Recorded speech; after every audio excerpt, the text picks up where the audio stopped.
Bonjour à tous, ici Josiane Maheu, professeure en administration des affaires comptabilité au Collège La Cité d'Ottawa. Dans cette capsule, je vais vous montrer comment faire le calcul pour un avantage auto.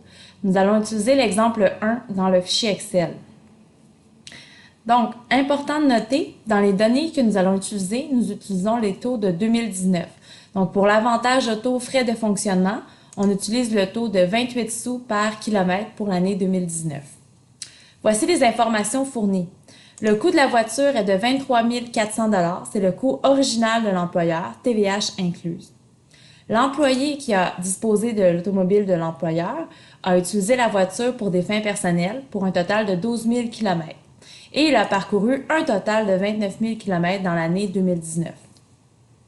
Nombre de mois de disponibilité pour l'employé. Donc, l'employeur a prêté sa voiture à l'employé pour un total de 8 mois dans l'année. L'employé, pour ces 8 mois, a remboursé 500 $ à l'employeur pour l'utilisation de sa voiture. Donc, étant donné que l'employé a utilisé la voiture de l'employeur pour des fins personnelles, il lui a remboursé un 500 $ pour cet usage. Travail à faire. Calculer l'avantage imposable pour l'année en cours 2019. Donc, pour calculer l'avantage auto, on doit déterminer les deux éléments qui composent l'avantage auto, soit l'avantage pour droit d'usage et l'avantage pour frais de fonctionnement. Avant de déterminer ces deux portions de l'avantage auto, on doit savoir est-ce que la voiture est principalement utilisée pour des fins affaires ou n'est pas principalement utilisée pour des fins affaires, donc par déduction, elle est principalement utilisée pour des fins personnelles. Parce que ça va guider notre calcul au niveau de l'avantage pour droit d'usage et pour l'avantage de frais de fonctionnement. Donc, on va déterminer la proportion des kilomètres qui a été faite pour les fins personnelles et pour les fins d'emploi.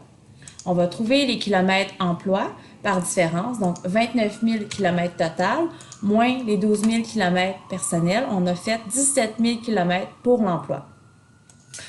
12 000 km personnels sur un total de 29 000, ça nous donne 41 %. Et 17 000 sur un total de 29 000 nous donne 59 %. Donc, on constate que la voiture a été principalement utilisée pour les fins d'emploi ou les fins affaires. Donc, ça va affecter notre calcul avantage pour droit d'usage, premièrement. Notre avantage pour droit d'usage sera calculé de la façon suivante.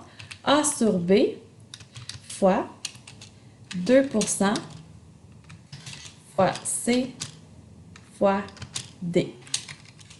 Si la voiture n'était pas principalement utilisée pour les fins d'emploi, si elle était principalement utilisée pour les fins personnelles, la formule ici serait seulement 2 % fois C fois D. On n'aurait pas la fraction au début, A sur B, qui vient réduire l'avantage pour droit d'usage. Donc, mais dans notre cas, comme la voiture est principalement utilisée pour les fins d'emploi, on utilise la pleine formule A sur B fois 2 % fois C fois D. On va déterminer maintenant la valeur de chacune de nos lettres qui composent la formule. Donc, A majuscule est égal au moindre de A minuscule et B minuscule. A minuscule est les kilomètres personnels. Donc, kilomètres personnels, nous les avons dans les données du problème, 12 000. Et B minuscule est égal à la valeur du B majuscule. Donc, je vais aller le calculer ici. Quelle est la valeur de mon B majuscule?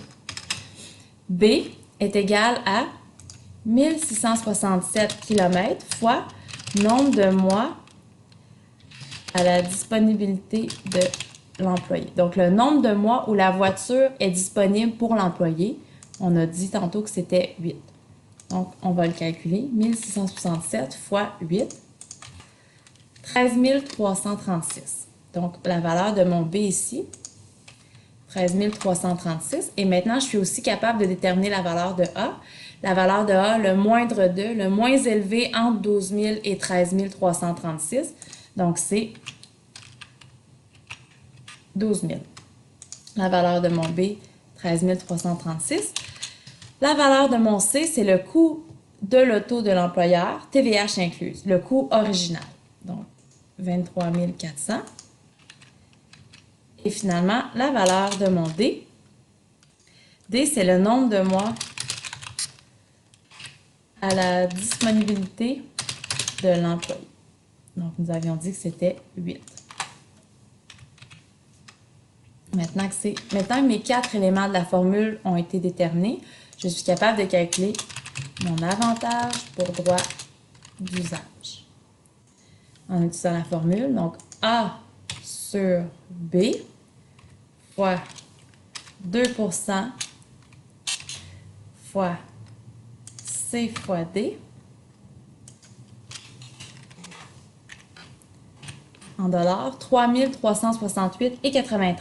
Donc, mon avantage pour droit d'usage, 3 368,93. Deuxième élément de mon avantage auto que je dois calculer, avantage pour frais de fonctionnement. Donc, l'avantage pour frais de fonctionnement, ici, nous allons le calculer d'une certaine façon.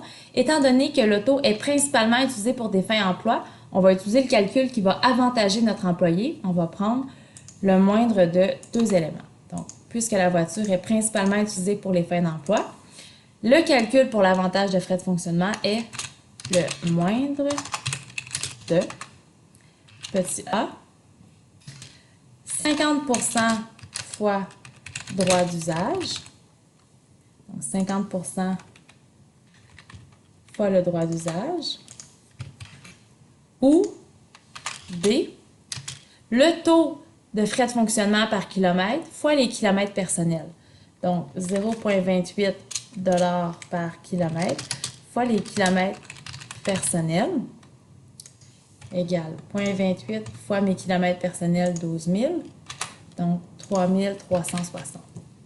Le moins élevé, le moindre des deux, étant donné que la voiture est principalement utilisée pour les fins d'emploi, on prend le moins élevé des deux, 1684,46. Donc, avantage pour frais de fonctionnement.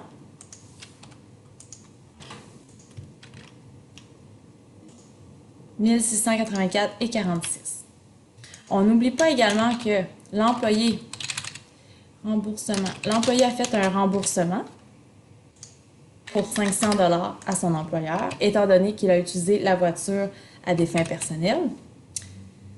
Donc, avec ces 3 éléments, on va être capable de déterminer l'avantage auto total, qui inclut l'avantage pour droit d'usage, l'avantage pour frais de fonctionnement et le remboursement de l'employé. Parce qu'on ne peut pas imposer un employé sur un montant qu'il a déjà remboursé à l'employeur. Donc, l'avantage auto, avantage pour droit d'usage, plus avantage pour frais de fonctionnement, moins remboursement de l'employé. Donc, 4 553,39.